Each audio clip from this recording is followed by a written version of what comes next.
Bonjour, vous êtes président du syndicat national des loueurs de véhicules de longue durée. On va vous donner un micro, voilà.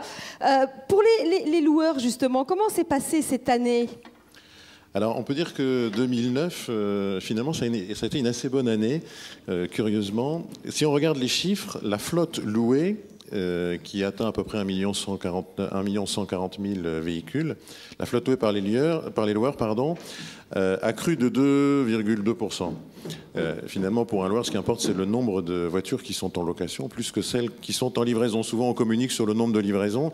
En fait, dans une période qui était une période de sortie de crise, nous avons livré moins de véhicules que d'habitude, mais nous en avons finalement maintenu en location un peu plus que d'habitude. Donc on peut dire que l'année était assez bonne.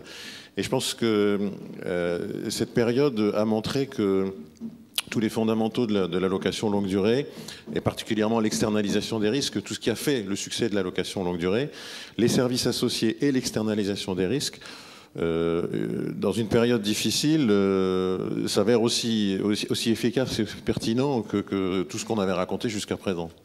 Et l'avenir, alors? Comment vous le voyez? Alors, l'avenir immédiat, il va reposer sur plusieurs éléments.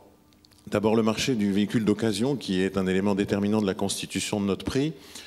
On peut dire qu'aujourd'hui, le marché s'est assez significativement amélioré, même si on n'est pas du tout revenu dans les niveaux que nous avions connus autrefois. Le marché s'est assez significativement amélioré. Et sauf une catastrophe toujours possible, hélas, mais qu'on ne voit pas venir pour l'instant, on peut estimer qu'on est arrivé maintenant dans une période de relative stabilité, peut-être même encore éventuellement un peu de croissance. Pour ce qui concerne les éléments du financement, du refinancement pour les loueurs, là, il ne faut pas exclure qu'il y ait de nouveau quelques secousses en matière notamment de coût de la liquidité. Et puis l'anticipation des taux, bon, ça, c'est un exercice toujours difficile. Donc forcément, sur les voitures que nous remettrons à la route, nous serons amenés à tenir compte de ces éléments. Quand même, le marché va être forcément très actif. Pendant l'année de crise que nous venons de vivre, les loueurs ont beaucoup prolongé les contrats et donc il y a beaucoup de voitures qui arrivent en fin de contrat initial, plus celles qui arrivent en fin de contrat prolongé. Et donc l'activité en termes de location de cette année 2011 devrait être assez soutenue.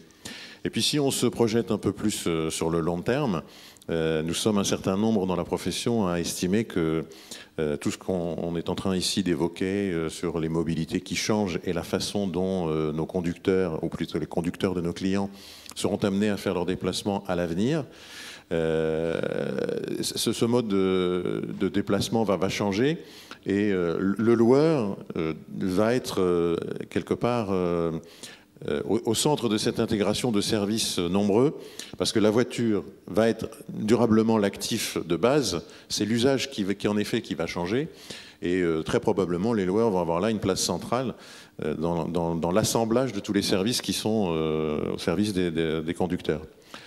Et je dirais, si les loueurs ne prennent pas cette place, très probablement quelqu'un la prendra à leur place.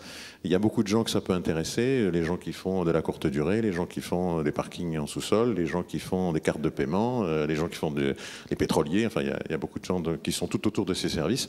Et je crois que c'est un grand enjeu pour les loueurs de savoir tenir ça, de prendre la place tout de suite, puisque nous sommes d'ores et déjà un assembleur de services. Il n'y a Enfin, pour les automobiles, en tout cas en France, il n'y a pas ou pratiquement pas de loueur qui assure l'entretien des véhicules en interne. On achète ça dans les réseaux, constructeurs ou pas, mais dans des réseaux. La plupart d'entre nous achetons l'assistance, nous achetons à peu près tous les services, les cartes carburant, etc. Donc nous sommes déjà un métier d'assembleur autour d'un actif qui est le véhicule. Ce véhicule va rester et la panoplie des services va s'élargir.